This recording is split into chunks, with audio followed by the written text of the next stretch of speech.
Tabuk g'azoti. Hijriyaning 9-yili Rajab oyi.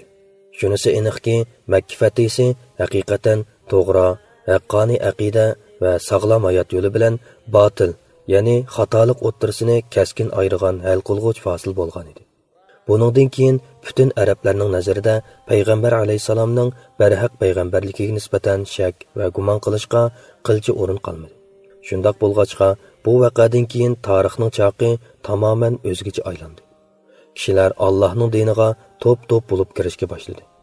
Biz buni elchilar haqidagi bayonlardan va yana Hajjatul Vido, ya'ni vidolashish hajidagi qatnashchilarning sonidan ko'rib olamiz.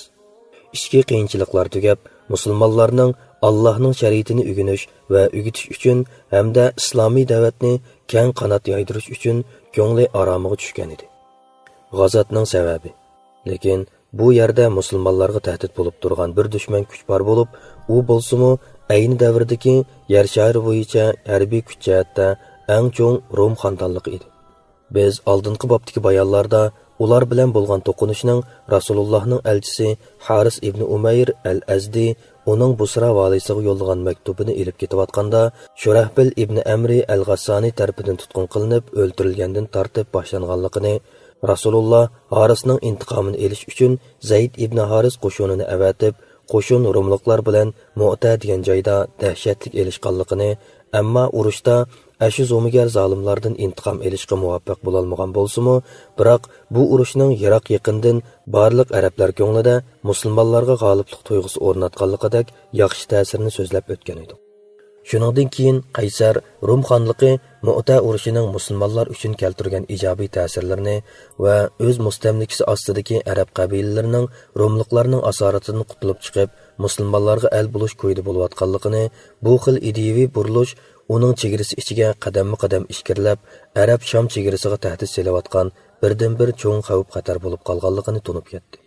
Shunga u musulmonlar kuchi zo'rayib taqobil turish mumkin bo'lmaydigan cho'ng bir kuchga aylanishdan burun, bo'libmi Rumga qarashliq arab rayonlarida cho'ng qalaymaqonchilik va inqiloblar yuz berishdan burun cho'qim ular, ya'ni musulmonlarning kuchini yo'qotib etish kerak deb qaradi.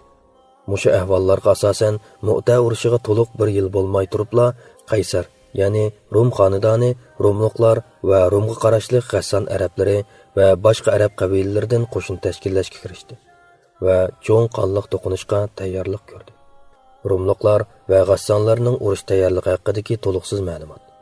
Rumliklarning musulmonlar qarta keng ko'lamda urush qo'zg'ash uchun jiddiy tayyorlik ko'rayotganligi haqidagi xabar Madinaga har tarafdan uchib kelishga boshladi. Hatto xavf va andisha shu darajaga berib yetdiki, ular Madinada shundoq bir g'ayri sado anglansimi, Rumliklarning tajovuzi deb o'ylaydigan bo'lib qoldi. Bu xil andisha va tashvish holatini Umar ibn Xattobning mundaq bir voqeaga bildirgan ifodasidan aniq ko'rib olishga bo'ladi. Shu yili ma'lum bir oyda Rasululloh ayollariga bir oy yaqin bormaslikka qasam qilgan bo'lib, u uyning ustidagi boloxonaga chiqib olib, ular ya'ni ayollardan ayrilib turgan edi. Sahoba kiromlar dastlabda ishning tegini uqmay, Rasululloh ularning hammasini biroqli taloq qilib o'tgan chig'i, shunga hech qaysi ayoli bilan aroyish qilmaydigan chig'i deb o'ylab g'amga patdi va qattiq beorom bo'lishdi. Umar bu voqeani naql qilib mundaq deydi: "Mening ansorlardan bir qarindishim bor edi. Men Madinaga kirolmay qolsam, u shu kunning xabarini menga yetkazdi. U kirolmaganda men yetkazdim. Biz Madinaning yuqorisidagi bir mahallada o'ltiratdik. Rasulullohning qishiga navbat bilan kirib chiqatdik. Shu chaqlarda biz G'assan podshohlaridan bo'lgan bir podshohdan ansiraydik. Anglashimizcha, u bizga qarshi qo'shin tashkillab etibdi. Biz uningdan intayin hoshyor holatda edik. Bir kuni elqi do'stim ushton tut ishkimni qiqib, "Och" dedi.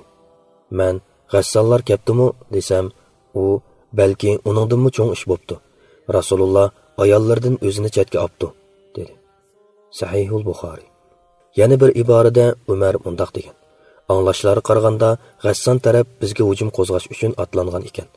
Bir kuni mening elqi do'stim navbat bo'yicha Madinaga kirib ketgan edi. U kechda chiqib ishkimni qattiq urdi va "Uxlab qoldingmi?" deb to'ladi. Men nihoyat qo'rqqan holda uning oldiga chiqdim. U "Chatoq bo'pti" dedi. Men "Nima ish bo'pti? G'assanlar kelibdimi?"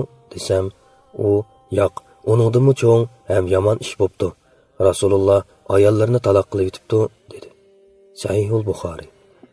Mana buningdan ko'rib olg'ili bo'ladi-ki, musulmonlarning Rum doiralarining tahdidiga taqobil turish o'tkinchi davri intayin jiddiy va vahimlik bo'lgan. Uning ustiga Rumliklarning urush tayyorligi haqidagi xabarlar Madinaga yetib kelishi bilan tang Madinadagi yerlik munofiqlarning ig'vogarchilik harakatlari vaziyatni texmi keskinlashtirib o'tgan.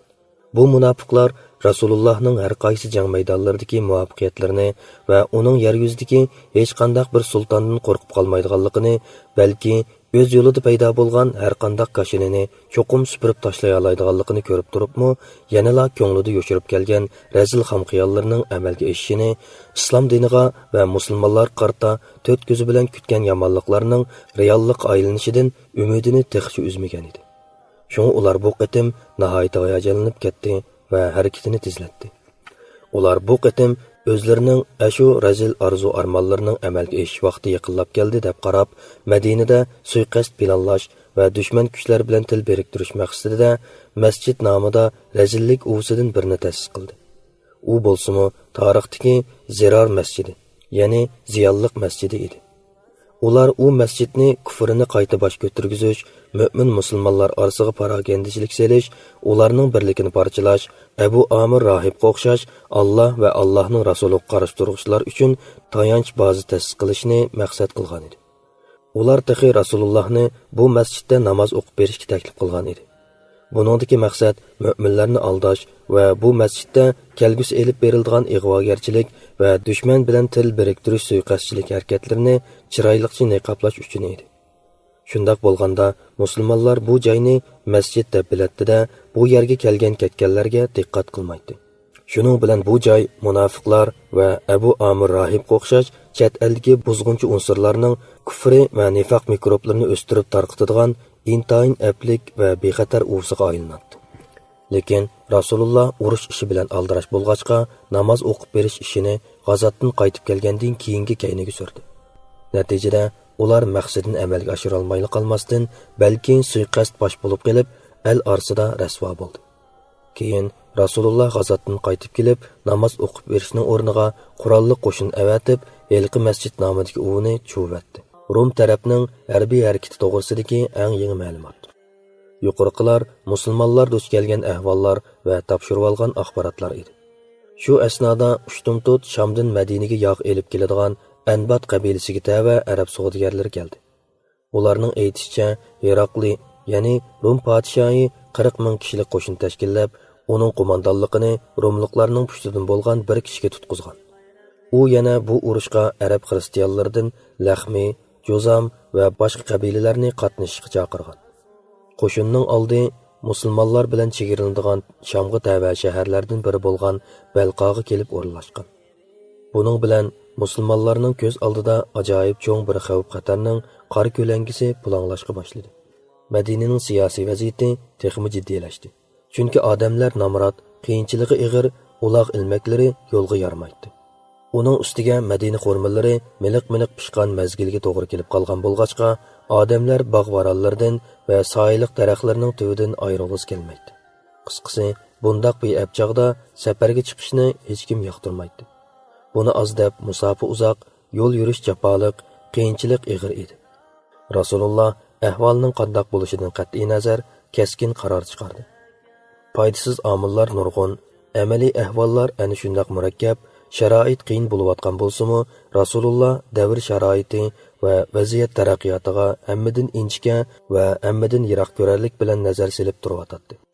U navoda bu qatim mushundoq halqiliq paytda Rum tajovuzchi qo'shinining payliga sal qarab beparvolik qilinsa va ularni musulmonlar kontrolligidagi rayonlarda qalayimqon malqaylab yurishga, hatto Madinaga ot choptirib kelishga yo'l qo'yilsa, uning islom davlatiga va musulmonlarning siyosiy va ijtimoiy sha'nu shavkatiga ta'sir qandoq bo'ladi? Abdullah Hunayn vaqasidan qaqshatqush zarbiga yo'liqqan va eng oxirgi tiniqlari bilan jon talashayotgan jahodiyat iqimi bu chaqda qayta jonlanib, yana bosh ko'tarib chiqishi mumkin emasmi? Shundoq, musulmonlarning kutilmagan talafotga yo'l qo'yishini to'rt ko'zi bilan kutayotgan va fosiq Abi Amir orqali Rum xonadoni bilan xufiyona aloqalashib, ig'iz burun yalashayotgan munofiqlar Rum taraf musulmonlarga oldi tarafdan hujum qilgan hamon ularning keynidan zarb berish ehtimolligi nihoyat yaqin. Undaq bo'lganda Rasululloh va sahobi kiramlarning islomni tarqatish yo'lida to'lagan ajoyib zo'r badallari va ko'rsatgan tirishchanliklari nolga teng bo'lmamdi. Hamda shuncha uzoq yillardan beri qonliq janglarni qilib, jafoliq harbiy yurishlarni qo'zg'ab, ming mushaqqatga erishgan natija va muvaffaqiyatlar osonlik qo'ldan ketmamdi. Qisqasi, bu muvaffaqiyatlarning hammasi un-tinsiz yo'qoladi xolos, deganlarni o'ylaydi. Rasululloh mana shularning hammasini nihoyat obdan, nihoyat aniq biladi. Shunga u bu qatim sharoitning qandoq bo'lishidan qat'iy nazar dushman tarafning chegara tavalligiga keng ko'lamda g'azot qo'zg'ab, ularning islom diyoriga bostirib kirishining qat'iy oldini olish qaroriga keldi. Rum bilan bo'ladigan jangga tayyorlik ko'rish chaqirdi. Rasululloh vaziyatni mana mushundoq to'g'ri mo'ljallagandan keyin sahoba kiramlarga urush tayyorlik ko'rishga chaqiriq qildi. Makka va boshqa arab qabilalarga odam avatib kishilarni safarbar qildi. Ilgirki g'azotlarda dushmanga to'ydirmaslik yuzasidan g'azot nishonini oshkorlamaydi. Lekin bu qitim ahvolning jiddiyligi va xavf-xatarning ig'irligini nazarda tutib, Rumliklarga qarshi urush qo'zg'aydiganligini uqtirdi va to'liq tayyorlik ko'rib olsin uchun ahvolni aniqlab, umumiy musulmonlarni jihodga chaqirdi. Shu asnoda sura Baroatning bir qismi nozil bo'lib, uningda musulmonlarning jasoratiga va jangovarlik ruhiga ilhom, madad berildi. Shuning bilan bir vaqtda Rasululloh yana musulmonlarni bu urushga ko'proq iona berishga, Allohning yo'lida nachar yoki e'tibor demay xayri ihson qilishga chaqirdi. Musulmonlar bas-basda g'azot tayyorligiga otlandi. Musulmonlar payg'ambar alayhisalomning Rumga qarshi urush chaqiriqini anglagan hamon bas-basda ovoz qo'shdi. Ular qo'l-qo'lchi tayyorlik ko'rib, nihoyat tezlikda Madinaga hozir bo'lishdi. Hash-pashdigacha har qaysi aymoqlardan uruq, semiz, to'ga tayloqlarga minib, har qaysi ko'chalardan Madinaga eqishga boshladi. Bu g'azotdan dilida munofiqlik kesili borlardan boshqa birmi odam ayrilib qolishga ko'ngli unmadi. 3 nafar kishi bulardan mustasno. Hatto namrat kambag'al kishilar xarajatdan qisilganlikdan Rasulullohning oldiga kelib, ularni uloqqa o'rinlashtirib qo'yishni, ularning Rum bilan bo'ladigan urushga qatnashish irodasining borligini aytganda, Rasululloh ularga "Mening sizlarni ta'minlaydigan uloqlarim yo'q" desa, ular jihodga chiqishga sarf qiladigan narsa topolmaganliklari uchun g'amkin bo'lib, ko'zlaridan yosh to'kkan holda qaytishadi. Shuningdek, musulmonlar yana bas-bas bilan pul-mol iona qildi. Sadiqa berdi va xayri saxovat qo'llarini keng echibdi. Osman ibn Affon shu kunlarda 200 tugini to'qam tartuqlari bilan va 200 o'qiya naq pulni tijorat karvoni bilan tashkillab Shamga yo'lga salmoqchi bo'layotdi. Bir o'qiya 12 dirham yoki 37,7 gram oltinga teng. U bu mollarning hammasini Alloh yo'lida sadaqa beribdi. Orqadan yana 100 tugini egar jabduqlar bilan iona qildi. Uning keynidan 1000 dinarni ko'tarib kelib, Rasulullohning etikiga to'kkan edi. Rasululloh dinarlarni sharaqlatib, o'ng qo'lidan so'l qo'lga to'kib, bugundan e'tiboran Osman qilib salgan ishlarning uningga hech ziyni bo'lmaydi, deydi. Ondan Osman yana orqa-orqadan ekilib to'kkan iyonlarning umumiy summasi naq dinardan boshqa 900 tuga va jabduqlangan 100 dona otga yetdi.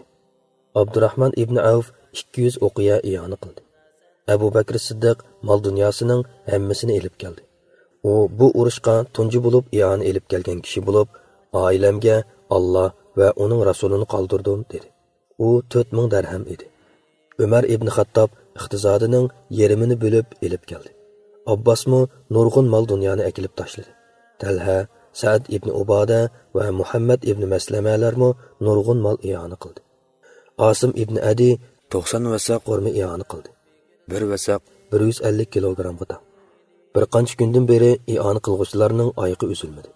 Hamma odam ozdir ko'pdir sadiqa va iyonlarni elib keldi. Hatto ularning ichida bir qism kishilar hech narsa topolmasa, bir mut yoki 2 mut bo'lsa-mu bir narsani ko'tarib keladi. Mut o'lcham birligi bo'lib, hozirgi 18 litrga teng. Musulmon ayollarmi qarab turmadi. Ular qudratining yetishicha bilayzuk, munchoq, xalxal, halqa, zira va uzuk chog'liq bir narsalarni avatib g'azotni qo'lladi. Qisqasi, bu qatim hech kim qo'l qo'shtirib turmadi. Hamma odam ozdir ko'pdir iyoni qildi. Faqat intayin oz sondagi tabiati razillik bilan yo'g'rilgan munofiqlar pul mollarga ko'z qizartib bekorga berishga chidamadi.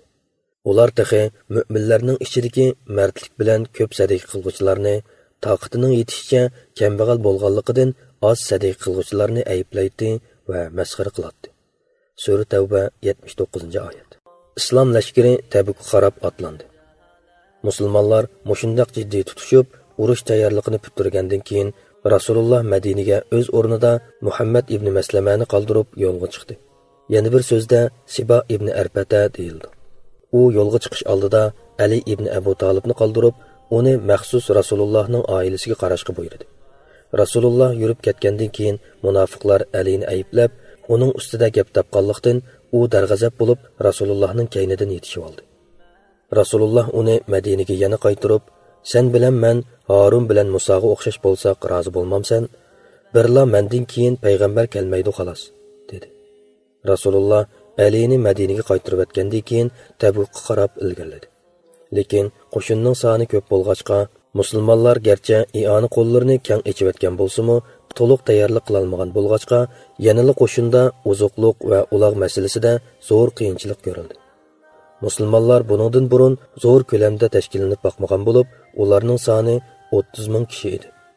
18 kishi bir to'giga navbatlashib minatdi.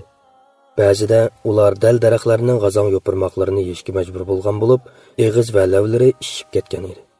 To'ga uloqlar mengili yetishmayotganning ustiga ussizlik azobiga chidamay, yo'q desa yetib iching degandek to'gilarni o'ltirib, ularning suv xaltasidagi suvlarni ichishga majbur bo'ldi. Shu sababdanmi bu qitimqi g'azotga Jayshul Usra, ya'ni qiyinchilik g'azoti deb nom berildi. Qo'shin shimolga yurish safarida Hijri, ya'ni tarixdagi Samud xalqining tosh uyib bino qo'pirgan joyi Vodil Qoradan o'tdi. Kishilar u yerning quduqlaridan suv tortib ichmoqchi bo'lib oldirashgan edi. Rasululloh u yerning quduqlaridan suv ichmanglar, tahoratmi olmanglar. Uning suvi bilan yo'g'rilgan xemirni to'gi uloqlarga alab qilib berib o'tinglar. Ozroqmi yeb salmanglar dedi. Va ularni payg'ambar Solih alayhisalomning to'gisi suv ichadigan quduqdan suv tortib ichishga buyurdi. Sahihul Buxoriy bilan Sahihul Muslimda Ibn Umardan naql qilingan bir hadisda mundaq deyilgan. Rasululloh Vodil Qoradagi bir qadimiy xarobilik Hijridan o'tganda o'zlariga o'zlari zulm qilganlarning mahallasiga yig'izar bilan kiringlar. Shunda qilganda ularga kelgan azob uqubatlar sizlarga kelmesi kerak dedi. Ondan beshini mahkam o'rab, uloqni tizlatib, oxiri Elqi vodiydan o'tib ketdi. Yo'l ustida qo'shinning so'g'i bo'lgan ehtiyoji bakmo ishib ketib, oxiri Rasulullohga ussizlikdan shikoyat qilishdi. Bu chaqda Rasululloh Allohga duo qilgan edi. Alloh shu on bir pochi bulutni avatib, yomg'ir yog'dirib berdi. Natijada hamma odam so'g'iqandi, hatto qochillarni to'shqizib olishdi. Rasululloh Tabukka yaqinlab keldi. U qo'shinga so'z qilib, "Sizlar Alloh xolisa, ati Tabukka yetib borsizlar. Sizlar balkim kun raso qizg'anda ondan yetib berishinglar mumkin. U yerga burun yetib borganlar u yerning suyiga men borg'ich qo'l tekkizmasin" dedi. Bu hadisni naql qilguvchi Ma'az radhiyallohu anhu mundaq deydi. Shuning bilan biz atisi Tabuk kentiga yetib bordik. U yerdagi bir buloqqa allaqachon 2 odam yetib berib bo'pti. Buloqning suyimi nihoyat oz sirg'ib turdi ekan. Rasululloh ulardan buloqning suyiga qo'l tekkizdinglarmi deb so'ragan edi. Ular "Ha" deb javob berdi. Rasululloh ularga ozroq qo'ydi. Ondan Elqi buloqdan oz-ozdan uchumlab elib, 1-2 odamning ichiga yetgidek suv yig'di. Ondan Rasululloh bu suv bilan yuz ko'zini va qo'lini yuvgandan keyin Elqi buloqqa to'kkan edi. Buloq shu on bulduqlab oqqili turdi. Odamlar hammasi ichib qoldi. Suv to'xtamay oqayotdi. Ondan Rasululloh mundaq dedi: "Ey Ma'az, ömrüň bolsa, muşu yerlerning bog'i bo'stonlikqa aylanib ketganligini o'z ko'zing bilan ko'rsan." Bir kuni yo'l ustida yoki Tabuk kentiga yetib berib bo'lgandan keyinmi rivoyat o'xshash emas. Rasululloh: "Bugun kecha qattiq bo'ron chiqdi. Hech kim o'rnidan turib harakat qilmasin. To'gisi borlar to'gisining putini mahkam chetibassin" dedi. Rasululloh shu kechasi qattiq bo'ron chiqib, bir odam o'rnidan turgan ekan, bo'ron uni uchirtib, arablarning bir qabilasi o'ltiraqlashgan tog' Tay-Tayga tarafga opirib tashlabdi. Rasululloh bu qitimqi safarda yo'l bo'yi namozlarni, peshin bilan asrni, shom bilan xubtanni jami taqdim usuli bilan ado qilib mangdi. Ya'ni birini azroq kechiktirib, yana birini azroq oldiga surib birlashtirib o'qidi. islom qo'shuni Tabukqa o'rinlashdi. Uzoq musofani besib Tabuk kentiga yetib kelgan islom qo'shuni dushmanning oldini to'sish uchun shu yerga bargoh qurib, urushga tayyorlik ko'rdi. Bu chaqda Rasululloh qo'shinga nutq so'zlab, ajoyib fasohatlik, lafzi ixcham, mazmuni mo'l so'z iboralarni ishlatib, qo'shinni ikki dunyolik baxt saodatning uli bo'lgan jihodning g'albisini qo'lga keltirishga chaqirdi. U qo'rqinchoqlikning nomuslik oqibatidan hazar aylaydi va u dunyodagi sharmandachilikdan ogohlantiradi. Qo'shinni jasur, botir bo'lishga undaydi. U yana jasorat bilan shahid bo'lganlarga oxiratda bo'ladigan alohid iltifotlar bilan xush bishorat berdi. Buning bilan qo'shinning harg'inligi chiqib, ruhi ko'tarilib, oziq-tulik yetishmaslik, harbiy aslahalarning kamchil bo'lishi, yer sharoiti bilan tunishmaslik sabablari tufaylidan kelib chiqqan g'am-andishalar g'oyib bo'ldi. Hammaylan ruhi jo'shqin, jangovar qiyofatga kirdi. Urush qizg'inligi kuchaydi. Ularning har biri Rasulullohning so'zi oyoqlashmay turibla, jang maydoni hozir bo'lsa, shu peti urushib shahid bo'lsak deb ketishdi. Ammo Rum doiralari va ularning yollanma ittifoqdoshlari payg'ambar alayhisalomning qo'shin tortib kelganligini anglagandan keyin tanlariga qo'rqinish, titrak olishib, sarosimaga tushdi. Ular bostirib kelish oyoqda tursin, qandoq chekinish o'yga botdi va kelgan peti tarqab ketish qarorini qilishib, ostog'ina tarqab ketishdi. Buning bilan Tabuk g'azoti asosiy jihatdan oxirlashdi. Ammo bu g'azot musulmonlarning orolning ichi sirtidagi sha'ni shavkatini ilgirkidan hassilab oshirdi. Hamda har qanday bir dushman kuch musulmonlarning harbiy kuchini salchaqlamaydigan bo'ldi. Musulmonlar bu qitimqi tinch urush bilan qonliq elishqanda qo'lga kelish tasga to'xtaydigan g'oyat zo'r siyosiy va ijtimoiy muvaffaqiyatlarga erishdi. Jumladan Ayla hokimi Yuhanna ibn Ruba o'z ixtiyorligi bilan kelib, Rasululloh bilan boj xarajati topshirish va asli o'rnini saqlab qolish to'xtamini imzoladi. Orqadilla Jarba va Azruh vakillari kelib, Rasulullohga boj xaraj topshiradiganligini bildirishdi. Rasululloh bir parcha maktub yozib, bir nusxasini ularning qo'lida qoldirdi. Rasululloh Ayla hokimiga mundaq deb yozib bergan edi. Nihoyat shafqatlik va mehribon Allohning ismi bilan boshlayman. Bu Allah tarafidan va Allohning elchisi Muhammad sallallohu alayhi va sallam tarafidan Ayla hokimi Yuhanna va uning xalqiga berilgan omonlik xatidir. Ularning dengiz va quruqlik qatnashi Allohning va Muhammad payg'ambarning himoyasida omon eson bo'ladi. Sham va dengiz oralidagi aholilardan Yuhannaga agashganlarmi shuning ichida. Kimiki bu ahdinomaga xiloflik qiladigan, uning meli, jini kapolatlantirilmaydi. Undaqlarning mol-mulki kuchi yetsa olganlarga haloldir. Kelishimga amal qilganlar mayli dengiz, mayli quruqlikda daxli ta'ruzsiz bo'ladi. Rasululloh Tabukda turayotgan mazgilida Xolid ibn Validni 420 otliq bilan Dumatul Jandalning hokimi Ukaydir degan kishini tutib kelishga avatdi. Rasululloh Xolidga "Sen uni ovlayotgan yeridan topsan" degan edi. Xolid yetib kelib, uning qo'rg'inidan ko'z yetim miqdori yiroqlikda kuzatib turdi. Bir chaqda bir dona yovkali kelib, uning qasrining darvozasiga usishga boshladi. Ukaydir buni to'yib, kalini o'g'liga chiqdi. Kecha bakmu yo'ruq oydin edi. Shuning bilan Xolid uni tutib olib, Rasulullohning oldiga elib keldi. Rasululloh uning qinidan kechdi va uning bilan 2000 tuga, 800 tuyoq qo'y, 400 savut va 400 nayza topshirish bo'yicha kelishim imzoladi. Ukaydir boj topshirishga qoyil bo'ldi. Shuning bilan Rasululloh uningga Yuhannaga yozib bergandek Duma, Tabuk, Ayla va Tayma qatorida amonlik maktubnomasi yozib berdi. Bu bir qator faoliyatlar Rumliklar uchun katman chopadigan shimoldagi arab qabilalariga hamda koni tajovuzchi xo'jayinlarga jon ko'ydirishning vaqti kelmasga ketganligini, davr chaqining musulmonlarning manfaatiga qarab aylanayotganligini aniq his qildirdi. Shunday qilib, bu yangi islom davlatining shimoliy chegarasi davomli kengayib, Rum chegarasiga bevosita tutashdi. Va bu zamin tavasidagi Rum qo'lchimoqchilarimi Әмді bu zaminda mangu qamchi o'ynatolmaydiganligi ko'z yetib, qattiq xursindi. Madinaga qaytish. Islom qo'shini Tabukda nusrat qozonib, zafar bilan Madinaga qaytdi. Ular hech qanday peshkanlikka yo'liqmadi. Alloh mo'min musulmonlarni qonliq to'qinishdan saqladi. Qaytish yo'lida bir davon bo'yiga kelganda munofiqlardan 12 kishi Rasulullohni qaslab o'ldirish suiqasdini planlagan bo'lsa-mu, amalga oshmadi. Vaqaning jarayoni mundaq yuz berdi. Rasululloh qaytish yo'lida shu bir davondan eshyotdi. Ammar ibn Yasir Rasulullohning tugisini yetilab ketyotdi. Uzayfa ibn Yaman ularning keynidan haydab kelyotdi. Cho'ng qo'shin tog' bag'ridagi tuzlanlikdan mang'an edi. Bu munofiqlar Rasulullohning muhofizatchisiz mang'an fursatidan foydalanib qo'l solmoqchi bo'ldi. Bir chaqda Rasululloh ilqi ikki hamrohi bilan ketyotsa, ushtumtut orqadan bir qancha kishining gulib oyoq tevishi anglandi. Hash-pashtigacha bir qancha qarniyat devaylab kelyotdi. Rasululloh darhol Huzayfaga ularning uloqlarining beshiga qo'lidagi dobulg'i bilan urib urkitib o'tishni buyurdi. Uning bilan Alloh ularning dillariga vahima va qo'rqinch soldi. Ular kelgan peti qichib qo'shinning orasiga qo'shilib oldi. Rasululloh Huzayfaga ularning ismligini va planlangan suiqasdni aytib bergan edi. Shunga Huzayfa Rasulullohning maxfiyatligini saqlovchisi deb ataldi. Allah bu haqda Qur'oni Karimda mundaq deb jakarladi. Ular amalga oshmagan suiqasdni planladi. Rasululloh Madinaga yaqinlab kelib, Madina shahri ko'zga yiroqdan g'ilpal ko'rinadi. Rasululloh bu yaxshi joy. Avu Uhud tog'i.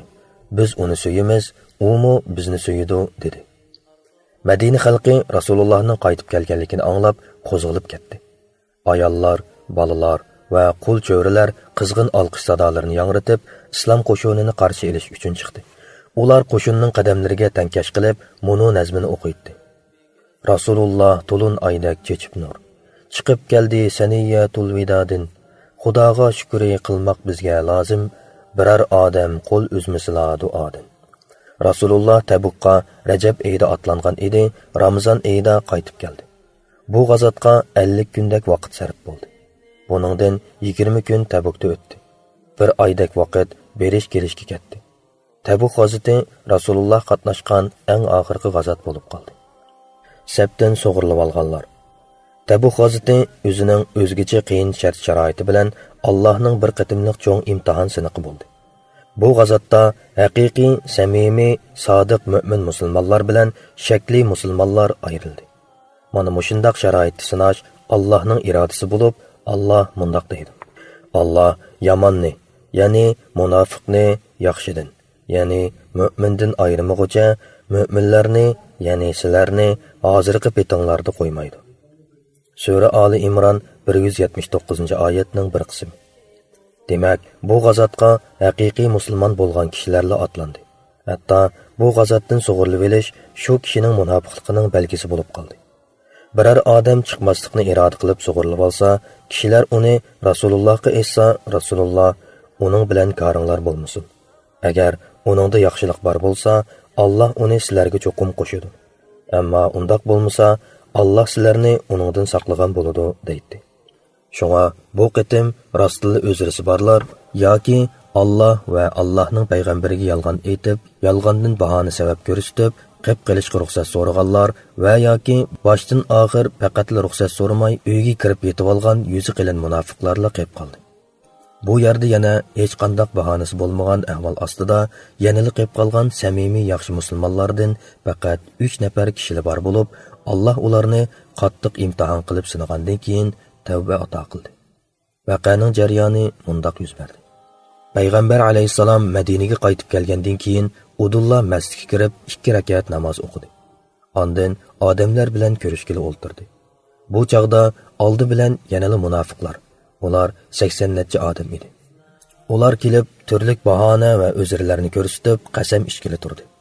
Rasululloh ularning tashqi ifodasini e'tiborga olib, nomaqulligini qabul qildi va ular bilan qo'l ilishib bay'atlashdi va mag'firat tiladi.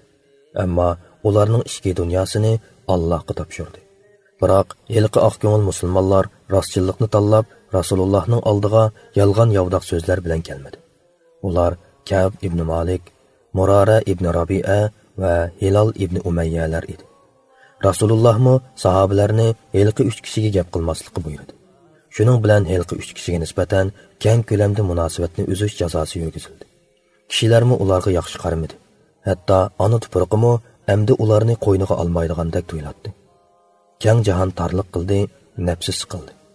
Ularning qiyinchiligi shu darajaga yetdiki, munosabat uzish jazosi yurgizilib, 40 kundan keyin ular xotin bola chaqinlardan ayrilib turishga buyurildi. Shunda qilib, ularga yurgizilgan jazoga 50 kun to'shdi. Ondan Alloh ularning tavbasini qabul qilganlik haqida tövəndəki oyatni nozil qildi. Jihadga chiqmagan 3 kishining tavbasini mo Alloh qabul qildi. Shuncha keng zamin ularga tortiyilgan, ularning jonlari siqilgan, ular Allohga tavba qilmay turib, Allohning g'azabidan qutulish mumkin emasligiga ishongan edi. Ondan ularning tavba qilg'uchilardan bo'lishi uchun Alloh ularni tavbaga muvaffaq qildi. Alloh tavbani bakmi qabul qilg'uchidir, bandalarga nihoyat mehribondir. Sura Tavba 118-oyat. Barliq musulmonlar xushal bo'ldi. Bo'libmi, halqi uchaylan tasavvur qilg'il bo'lmaydigan darajada shodlikqa cho'mdi. Ular bu qitim o'zlari sodir qilgan gunohidan poklanganligini tantana qilishdi. Kishilar ularni tabrikladi. Atrofda shodlik sadolari yangridi, kelgan ketganlarga sovg'a salomlarni hadiya qilishdi va xayr saxovatlarni atidi.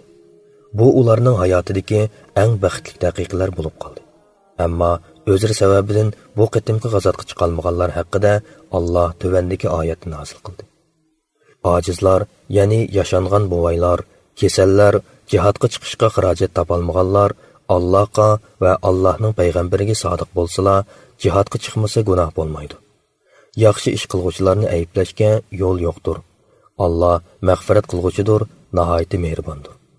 Yana shundoq kishilarni mo ayblashga yo'l yo'qdirki, ular jihadga chiqish uchun sendan uloq so'rab kelganda, ularga sen mening sizlarni ta'minlaydigan uloqlarim yo'q deganliging uchun g'amkin ko'zlaridan yosh to'kkan holda qaytishdi. Sura Tavba 91-92-oyatlar. Bular haqida Rasululloh Madinaga yaqinlab kelganda mundoq degan edi. Madinada bir qism kishilar qoldiki, sizlar mayli bir musofirni besanglar, mayli bir vodiyni kesib o'tinglar, ular sizlar bilan savobda teng sherik bo'ldi. Ularni o'zri to'sib qo'ygan dedi. Sahobalar: "Ey Rasululloh, ular Madinada turib shundoq bo'lamdi?" degan edi. Rasululloh: "Ular Madinadan ayrilmay turibmi, shundoq savobga ega bo'ladi" dedi. Bu g'azot musulmonlarning ta'sir doirasining kengayishi va ularning arab zaminiga hukmronlik nufuzini tiklash uchun nihoyat yaxshi ta'sir bo'ldi. Kishilarning nazarida endi arab zaminida islom kuchlaridan boshqa hech qanday bir kuchning mavjud bo'lib tura olishi mumkin emas ekan degan qarash shakllandi. Musulmonlarga o'chmanlik qiladigan ashu qoldiq munofiq jahillarning qalbidagi razil orzu-armonlari ko'pikka aylandi. Ular barliq umid va orzularini Rum tajovuzchilariga bog'lagan edi. Endi ular bu g'azotdan keyin birdilla ho'rig'i jimib, ko'z yumug'li bo'lmaydigan real amaliyotga taslim bo'lishdi. Endi musulmonlarning ularga, ya'ni munofiqlarga muloyim, sipoyi muomala qilishning zaruriyati qolmagan edi. Shunga Alloh ularga nisbatan qattiq qo'l, qat'iy bo'lishga buyurdi. Hatto ularning sadiqa va zakotlarini qabul qilib elishdan va ular haqida duo qilib istig'for tilashdan, jinoza va qabr beshida turib ta'ziya va tasalli berishdan to'sdi. Ularning masjid nomida bino qilib yasab olgan suiqasd va aksiyatchil uvusini chuvib tashlashga buyurdi va mushu haqda bir qancha oyat nozil qilib, ularning rasvosini chiqardi. Endi ularni tunib olish tasga to'xtamaydigan bo'ldi. Chunki bu haqdagi oyatlar go'yo ularning Madinada turishliklarining ismligini oshkora e'lon qilgandek aniq ham ro'shan edi. Bu g'azotning ta'sir doirasining naqadar cho'ng bo'lganligini shuningdan ko'rib olgani bo'ladi-ki, arablar Makka ishg'oliyatining oldi keynida Rasulullohga ancha-muncha elchi yo'llab, el bo'lish yo'lini tutgan bo'lsa-mu, biroq asosliq elchi yo'llash to'lqini Tabuk g'azotidan keyin eng yuqori pallaga ko'tarildi. Hatto bir mazgil Madina ko'chilari elchilar bilan avatlashib ketdi. Qur'oni Karim bu g'azot haqida to'xtaldi. Bu g'azot haqida Qur'oni Karimda xeyli ko'p oyatlar nozil bo'ldi. U oyatlarning ba'zisi g'azotga otlanishdan oldin nozil bo'lgan edi. Yana ba'zilari Rasululloh Madinadan qo'zg'algandan keyin yo'l ustida nozil bo'ldi. Uchinchi bir qismi Rasululloh Madinaga qaytib kelgandan keyin nozil bo'ldi. Bu oyatlar mazkur g'azotning qiyin shart-sharoiti, munofiqlarning rasvo bo'lganligi, samimiy, sodiq, ixlosmand mujohidlarning fazilati, g'azotga amaliy qatnashgan va yoki ma'lum sabablar tufaylidan Madinada qolib qolgan oq ko'ngil mu'min musulmonlarning tavbasining maqbul bo'lganligi qatorliq mazmunlarni o'z ichiga oldi. Mushu yili yuz bergan muhim voqealar. Mushu yili tarixiy ahamiyati zo'r bo'lgan bir qancha voqea yuz berdi. Birinchi, Rasululloh Tabukdan qaytib kelgandan keyin Madinada Uvaymir Ajlani bilan uning ayoli o'ttirsida la'nat aytishish voqeasi yuz berdi. Ikkinchi, o'zining zina fohishi o'tkazganligini e'tirof qilib kelgan G'amid qabilalik elqi ayol bolasini amchakdan ayirib kelgandan keyin tosh kesak qilib o'ldirildi. Uchinchi, Habashiston podshohi Ashama Najoshi vafot bo'ldi. Rasululloh uningga g'oibona meyit namozi o'qidi. To'rtinchi, Rasulullohning Osmon ibn Affondagi qizi Ummu Kulsum vafot bo'ldi. Rasululloh uningga qattiq qayg'urdi va Osmonga agar yenimda uchinchi bir qizim bo'lgan bo'lsa, uni albatta sanga yotliq qilgan bo'lardim dedi. 5.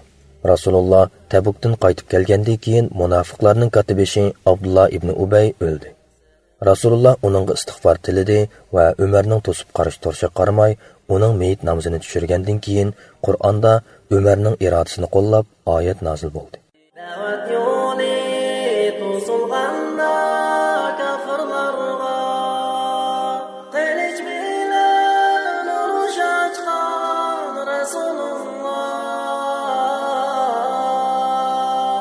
Ushbu yo'lda qini aqan tuproqlarga japa chekkan bu din uchun Rasululloh